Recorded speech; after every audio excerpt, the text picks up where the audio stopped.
first video game review on the EverythingFrag channel. And today's first review is Payday the Heist.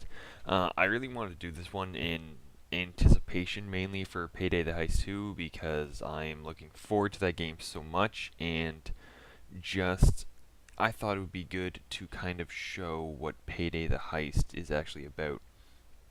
So, Payday the Heist, it's about these four main characters, Dallas, Wolf, Hoxton, and Chains. They are the four main characters. They are on all the missions.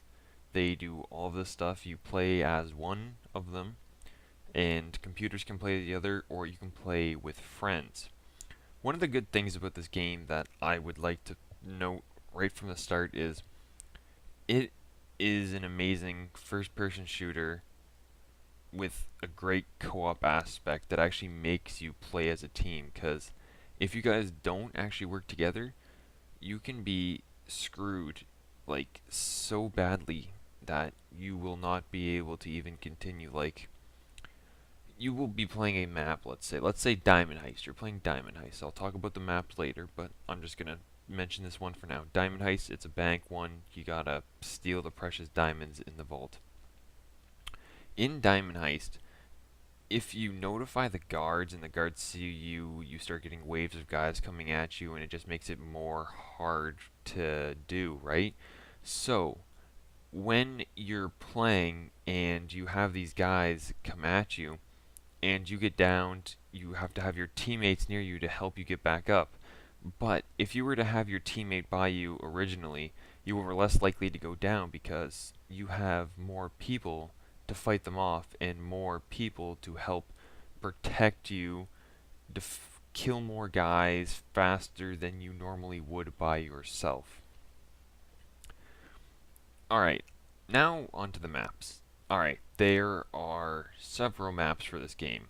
One of the first maps I would like to mention is one of the first ones they actually really came out with was First World Bank. First World Bank, you should really probably get it. It's just the normal bank. It's a bank that's like any normal bank, but instead it's got a giant vault in the back, and that's your main goal, to break into the back of the bank, melt your way through the floor into the vault, steal all the money in the vault, and then you have to escape to a certain point.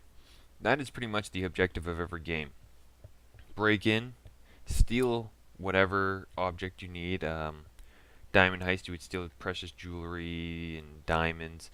In the First World Bank, you would steal money, all the money in all the vaults and all that. You would steal all of that. In Panic Room, there's a panic room filled with drugs and money, and it's from a drug dealer's point of like you're stealing it from a drug dealer. So, like, the main objective is to get the goods and get out as soon as you can. Alright, now to continue on with the rest of the maps after that little sidetrack. The second map is Heat Street. Heat Street is a map where you get double crossed by someone that was helping you during the heist, and they end up stealing the stuff, so you have to chase them through the streets of a city and try and get back what they have stolen from you. And on the way you'll find roadblocks of cops trying to stop you, and then eventually you have to burn your friend, or so-called friend, that has stolen from you out of this van that he has hidden himself in. And then once you do that, you have to take him to the extraction point, and then once again you win. Third map, Panic Room. Panic Room, like I was saying before, it's a drug dealer's abandoned warehouse apartment building sort of thing, and you go in there, you kill all the drug dealers and all that, and you pretty much have to hold the building off from cops while your guys get the safe out of there with a helicopter. So it's pretty much just Panic Room is pretty much just a defend the objective kind of thing while for a certain amount of time, and then you have to escape to the lower floors in the sewers. Green Bridge, it's exactly what you expect. It's a giant bridge, and your objective in it, get to the other side of the bridge pretty much, kill all the cops along the way. Once you've freed the prisoner, you free a prisoner at the very start of the mission, then you have to take him all the way to the very end of the mission, and that's pretty much the gist of that whole thing. It isn't too long of a map, it's actually a pretty short one. It's pretty easy, but you can get messed up really easily while you're on the bridge because there's not much cover and cops can come from pretty much every direction. The next map, Diamond Heist. Diamond Heist, like I was saying before, you're in a giant, like really tall building, and it's pretty much a bank with high expensive jewelry inside, and you have to either sneak in or go guns a-blazing. Most people try to do the sneaking for as much part as they can, but it is almost inevitable unless you have a good team with people that know each other and know what each other will do. It is hard to get anywhere on those sort of games. Slaughterhouse is our next map. Slaughterhouse, you would kind of assume sort of like it's a murder house or something like that. It is technically, it's a pig house where they cut up the pigs and all that, and it's just a cold room pretty much.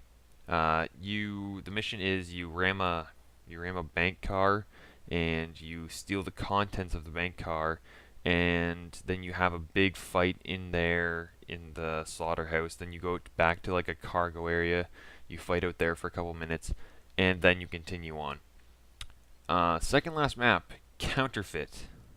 Actually, no, wait, is that the... Yeah, I think that's the second last map. Counterfeit. Counterfeit's a map where you have to go in and find... You're a plumber. You're posing as a plumber. You go into this bank, not a bank, sorry. You go into this guy's house. You're posing as a plumber to fix his pipes, but you know underneath his house he has a counterfeiting operation going on, and you want to steal the plates so you can run your own money or sell them on like the black market or something for high prices. So you pretty much have to break in there, go through all the security, hack all the systems, and then escape after surviving waves and waves of cops. The next one is Undercover. In Undercover, you're in another apartment building, and you are trying to get these bank codes that are being transferred right outside. And you do this by taking a limousine with the bank stuff in it and an important guy, and you have to cut open the limousine, get him out of there, get him to type the codes into your computer for you, and while this is all happening, you have to defend him and make sure that the cops don't get him. Last map, No Mercy, based off of the Left 4 Dead 2 map, Mercy Hospital.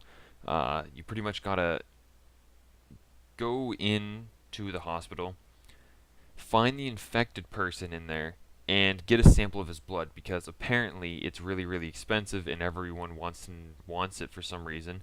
But in reality, the government tries to blow up the entire building, so if you don't get out of there soon enough, after a certain amount of time, you're pretty much screwed. So you gotta run to that exit as soon as you have that blood secured.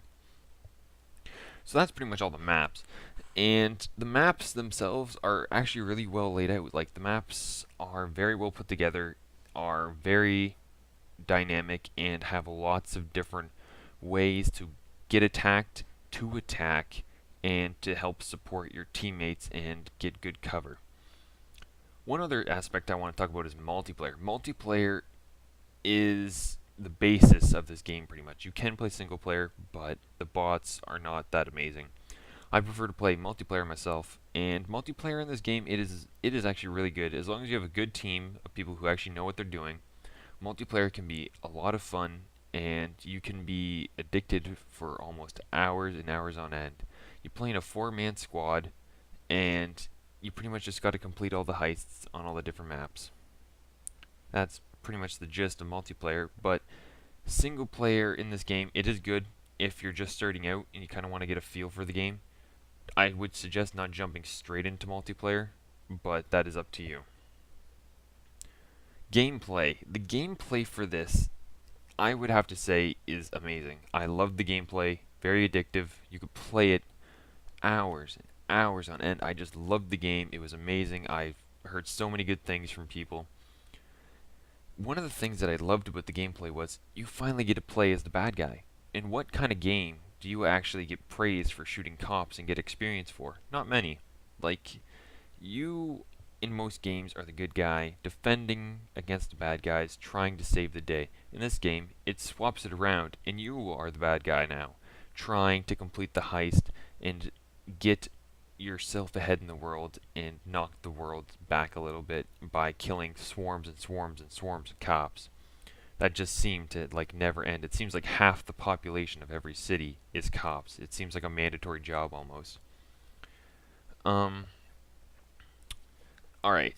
One of the other things I'd like to touch on, the upgrading system in this game. The upgrading system was pretty good. I liked it a lot. There was 4 classes you could go for: assault, sharpshooter, support, and technician. Each of these classes had different aspects to them, and each of the different classes would get you better things. So every time you level and you got enough cash from doing heists or collecting it throughout the map, you could find like little stacks of cash. You can use those upgrades to upgrade a certain section. So let's say I upgraded sharpshooter. Sharpshooter would get me a better weapon. In the gameplay that you can see behind you, for the most part, I was using a sniper M14, I think it was, and it's pretty much a one-shot kill for most of the cops, except for a few of them. It's a couple more, but those are the special guys that actually take a few shots.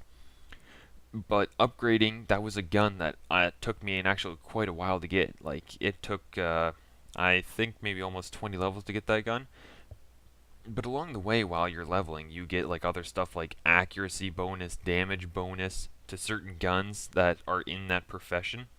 So upgrading a certain class is good, but you also want to kind of spread it out because each class offers better things for you and your team. So you want to kind of have a diversity with your levels.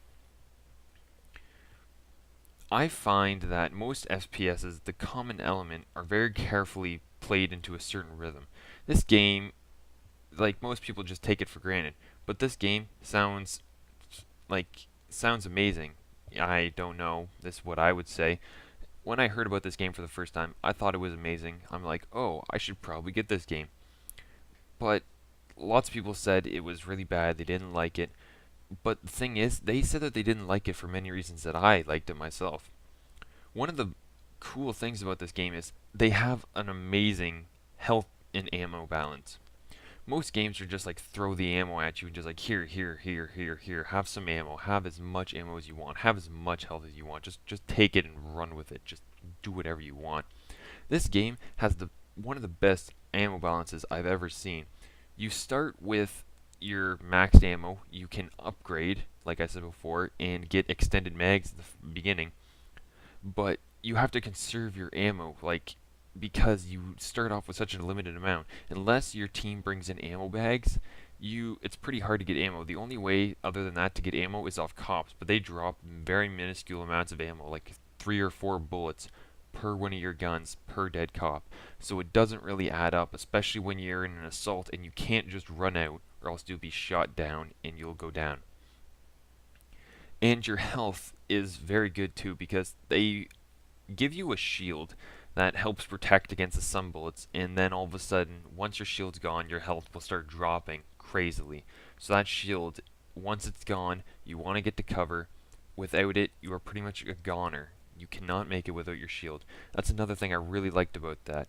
It made it so that there was an element of, oh my gosh, I gotta get behind some cover or else I'm not gonna make it, and I can't just go out there and take a million bullets to the chest and still survive.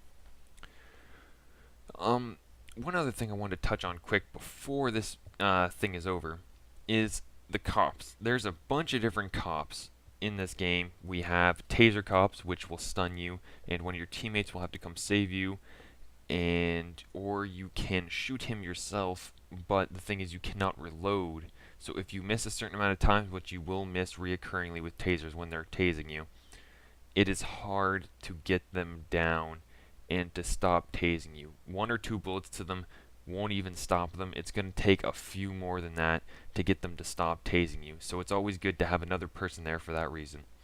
One of the other people are juggernauts. Juggernauts are big guys with like riot shield gear on, and they have like bomb diffusing suits, and pretty much they are very, very strong unless you aim for the mask.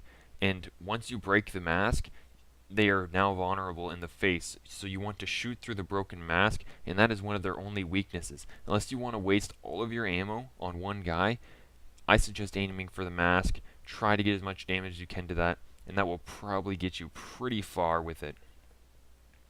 And one of the last guys I want to talk about is a Splinter Cell. Splinter Cell, one key thing about them, stay away from them. You get too close to them, they will one-shot you, and you're gone.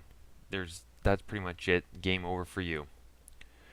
Payday, though, does have one reoccurring problem I find. Its downtime is often too long. There will be times when 1 minute after surviving pitched battle, you're waiting on the roof for the next event to be triggered, or the same in the next police attack. It just takes too long for events to continue. There will be like a gap between each event, and it just really bothers me how long it takes for each event to continue on to the next. It feels really spacey and really chunky. It's not too big of a problem, it just kind of bothered me when I had to stand there and wait for the game to like continue itself after I had just finished everything. But other than that, this game is amazing. I suggest you should buy it. It is pretty cheap. I think it's a decent price, $19.99 I think on Steam. If you have the extra money, I suggest giving it a buy. It's an amazing game. I know you won't regret it. And I'll see you guys next time.